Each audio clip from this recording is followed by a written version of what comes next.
que vamos a ver ahí. Melgar es un poeta, como ustedes saben, muy querido, muy elogiado, muy alabado, porque escribía muy bien y particularmente muy íntegro, ¿no? Dedicó su vida y su causa a la independencia americana, como lo hará más tarde, digamos, Javier Heró en el siglo XX, ¿no? Que muy joven se internó a la selva a luchar en la creencia del socialismo y murió justamente peleando por el país, ¿no? Por una imagen de una sociedad distinta. La fábula Los gatos de Mariano Melgar dice: una gata parió varios gatitos, uno blanco, uno negro y otro manchado. O sea, 3 gatitos de 3 colores distintos. Luego que ellos quedaron huerfanitos, los perseguía un perro endemoniado. Y para dar el golpe a su enemigo, no había más remedio que juntarse. Y que la dulce unión fuese su abrigo.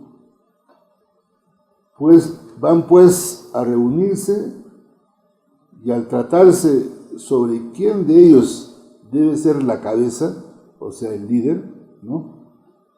Maullando el blanco dijo: a mí me toca, por mi blancura, indicio de nobleza. El negro contestó: calla la boca, el más diestro y valiente, a mandar debo.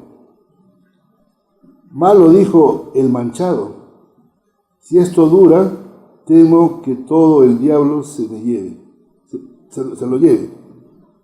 Unión y mande el digno. Eso es locura, gritó el blanco, y el negro le replica: se dividen por fin en 2 partidos. La ira y la turbulencia se multiplican, se arañan, gritan, y a sus alaridos acude el buen perro y los destroza. Si a los gatos al fin nos parecemos, paisanos, esperamos otra cosa, tendremos libertad, ya lo veremos, ¿no? Esta es una alegoría de Melgar, donde señala que si no había una propuesta de unidad colectiva, si no había desprendimientos, no se podía vencer a un enemigo. En este caso el enemigo es el galgo, el perro español. Los peruanos están, los blancos son los criollos, los del otro color manchado son los mestizos, los negros son los esclavos, ¿no? Estos 3 sectores fundamentales no se unieron en un proyecto colectivo.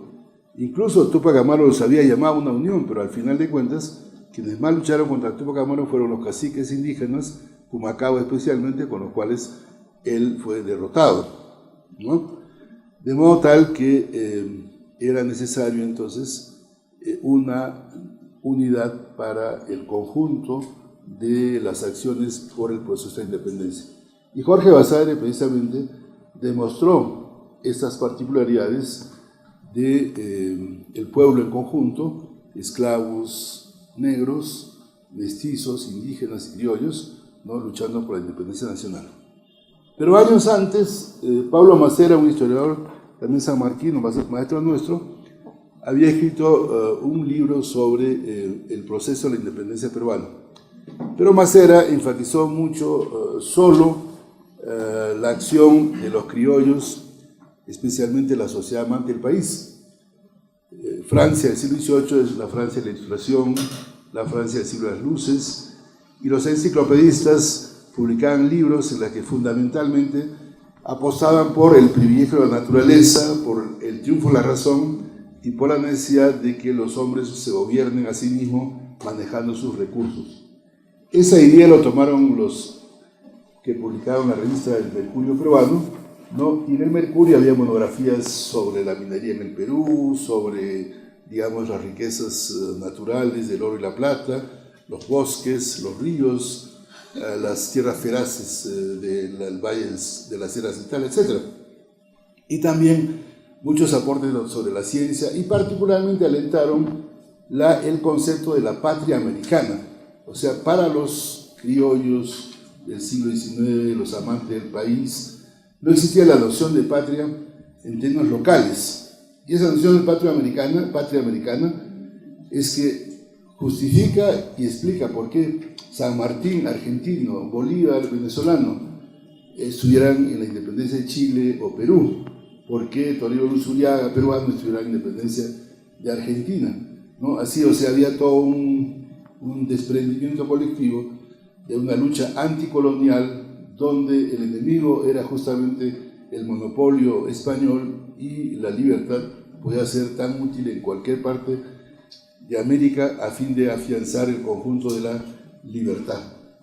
Bueno, Macera había hecho solo un elogio al mundo de los criollos, al mundo de los ideólogos de Mercurio peruano, y a Macera le salió en réplica a un historiador cajamarquino, Villanueva, donde él dijo que fundamentalmente en el Perú no se podía explicar la noción de la independencia sin la participación de las poblaciones indígenas, comunidades, y especialmente la idea de los incas como un motor que permitiera movilizar a la población campesina, porque frente al dominio colonial que se produjo en 1532 y que habría sido un Pachacútec, es decir, un mundo al revés, los gobernantes incas pasan a ser gobernados por los españoles, el mundo está al revés.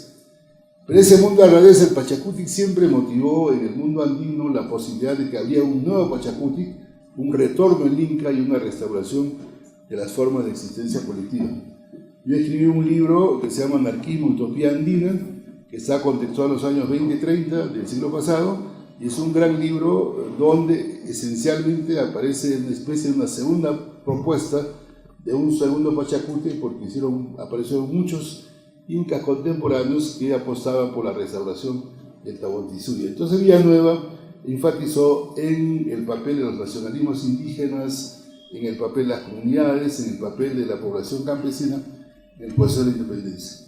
O sea, son, creo que, documentos importantes que permiten tener una visión historiográfica sobre el tema de la independencia. En el caso, como decía, de las guerrillas montoneras desde el Valle de Mantaro, son esencialmente fundamentales los trabajos de Rivera Serna, de Gustavo Arias, ¿no?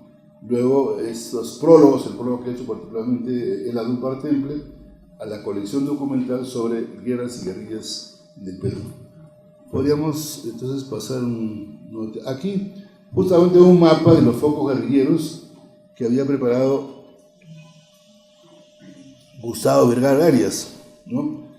No se distinguen muy bien, pero están ahí, digamos, los pueblos que para Gustavo dice los focos guerrilleros, pero podrían ser también los epicentros, los lugares centrales de los cuales parten y se diluyen otras acciones armadas. Obviamente, los focos guerrilleros en la Sierra Central, pasa otro mapa, van a estar aquí en este mapa. No sé si se podría ampliar un poquito más, pero en todo caso, este es un mapa de Raúl Rivera Serna, donde aparece Cerro de Pasco, un núcleo importante, Huánuco, otro núcleo importante, Huancayo, otro lugar importante, Jauja, otro lugar importante, ¿no? También la zona de Tarma, es decir, toda la parte de la Sierra Central son los focos o los epicentros donde se concentran los núcleos guerrilleros y las cuales van a emanar acciones armadas en distintos momentos y en distintas ocasiones. Ahí tenemos un concepto sobre lo que serían las guerrillas y las montoneras. Según Rivera Serna, considera que todavía no hay un estudio, digamos, específico sobre el verdadero significado de estos términos guerrilla, montonera y partida. O sea, hay controversias, hay distintas formas de imaginarlo, pero Rivera dice que habría estas particularidades que él ubica, que serían, ¿no? Primero, guerrillas equivaldrían a un cuerpo de fuerza irregular que aparece en orden disperso, ¿no? Fuerza irregular que aparece en forma dispersa. Partidarios son soldados que se manejan sin disciplina y sin sujeción. O sea, las guerrillas entonces serían fuerzas irregulares, ¿no?, que aparecen en orden disperso.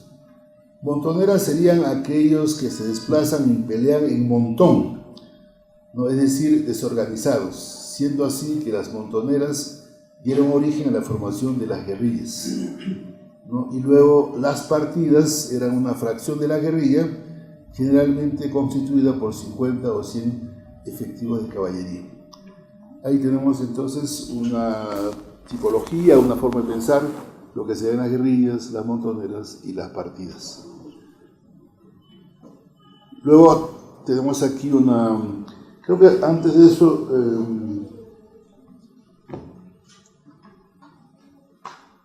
tengo aquí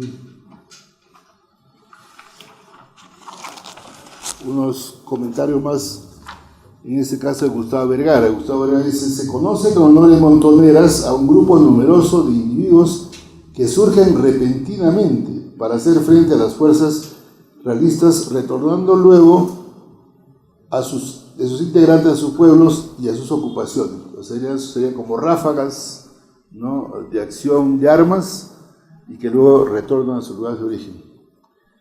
No tenían, pues, las montoneras un sentido de continuidad ni de permanencia. Adolecen de organización y de preparación militar, estando generalmente mal armados. Sus ataques y correrías las realizaban sin plan alguno, y cuando trataban de interceptar la comunicación de los realistas o de obstaculizar su movilización de las tropas, cargaban al enemigo desordenadamente, originando aglomeraciones que le impedían maniobrar.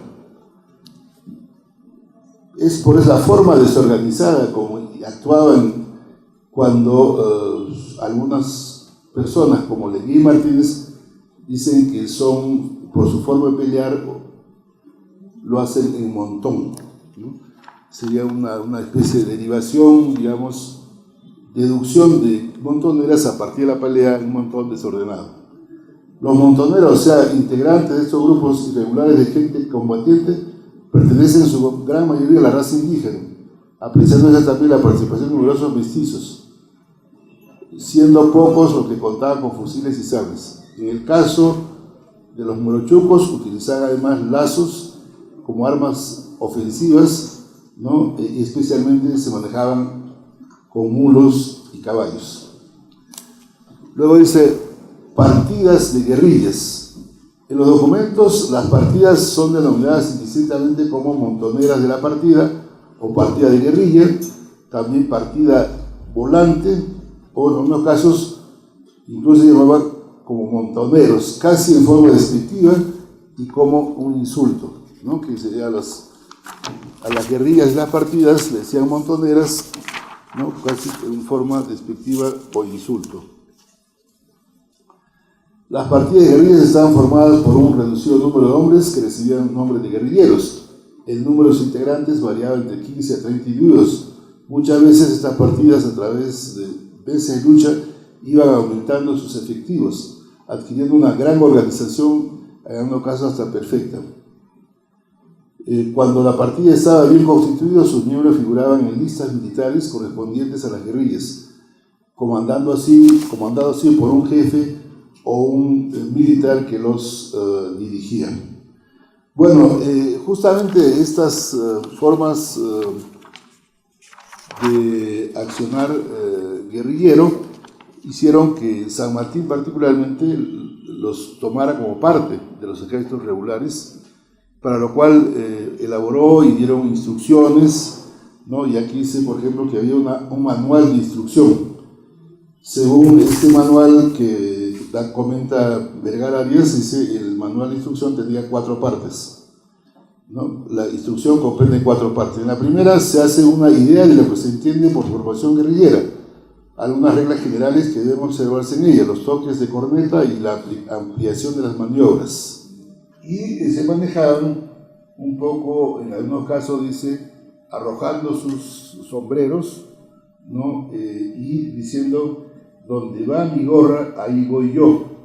Donde va mi gorra, ahí voy yo. O sea, un poco mostrando autoestima, orgullo y audacia y heroísmo. Audacia y heroísmo. Luego señala que los cuerpos de la fuerza irregular son dispersos y se llaman guerrillas, nuevamente, ¿no? Por ser partidas disueltas. Partidarios son cuerpos indistintos de nombres de hombres, ¿no? Y que los españoles lo habían llamado como guerrilleros o montoneros. O sea, también en las formas de la pelea europea había existido este tipo de acciones, particularmente en la Guerra Civil Española. Se nota en varios casos cómo el pueblo resistía al ejército regular, no a través de estas acciones que podían ser de guerrillas y montoneras. Luego dice, el nombre montonero se hizo temible, como dice Pazolán, por el arrojo con que acometía al enemigo, por lo superior de su número y por las, digamos,